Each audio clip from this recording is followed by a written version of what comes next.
Ni kuombe uchukue sekunde chache kusubscribe, like, comment na share kwa habari punde kila uchao. Asante. Mvutano wa kisiasa umechukua sura mpya baada ya maneno makali kurushwa hadharani. Mwanaharakati Brenda Rupia Jonas ameibuka na majibu ya moto yaliyotikisa mjadala mzima, akimjibu kada wa CCM Kenan Kihongosi kufuatia kauli yake ya kuwazuia wananchi kuchangia Chadema kupitia mfumo wa tone kwa tone. Lakini swali kubwa linabaki. Je, huu ni mjadala wa kisiasa au ishara ya hofu ya nguvu ya wananchi? Brenda hakubaki kimya. Amechana live akieleza wazi kuwa siasa zisizo na ajenda ndizo zinazoanza kufuatilia wapinzani badala ya kutatua matatizo ya wananchi.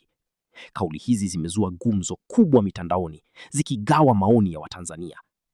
Je, mchango wa wananchi kwa hiari ni tishio kwa mfumo uliopo au kuna kitu kikubwa kinafichwa nyuma ya pazia la siasa? Endelea kusikiliza ujue kilichosemwa kwa undani. Katika maelezo yake, Brenda ameweka wazi kuwa nguvu ya Chadema iko kwa wananchi wenyewe wanaochangia kwa hiari bila kulazimishwa. Amesisitiza kuwa hiyo ni ishara ya imani ya kweli ya wananchi, si propaganda. Lakini hakusimama hapo, ameibua mada nzito zaidi, akidai baadhi ya vyama vinatumia nguvu za dola na vitisho badala ya kushindana kwa sera. Hii ni kauli ambayo imechochea mjadala mkali zaidi. Pia amemvaa Kihongosi moja kwa moja, akimtaka aache kujadili michango ya wapinzani na badala yake ajikite kwenye masuala nyeti kama matumizi ya fedha za umma, akirejea ripoti za CAG zinazoonyesha dosari.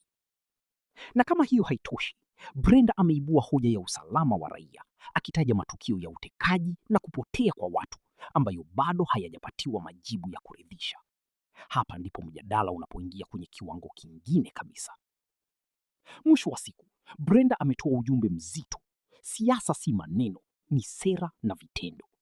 Ameonya dhidi ya kutumia vyombo vya dola kama silaha ya kisiasa, akisisitiza kuwa ushindani wa kweli lazima ujengwe kwenye hoja. Ameendelea kuwahimiza Watanzania kuendelea kuchangia kwa hiari, akisisitiza kuwa mabadiliko ya kweli huanza na wananchi wenyewe.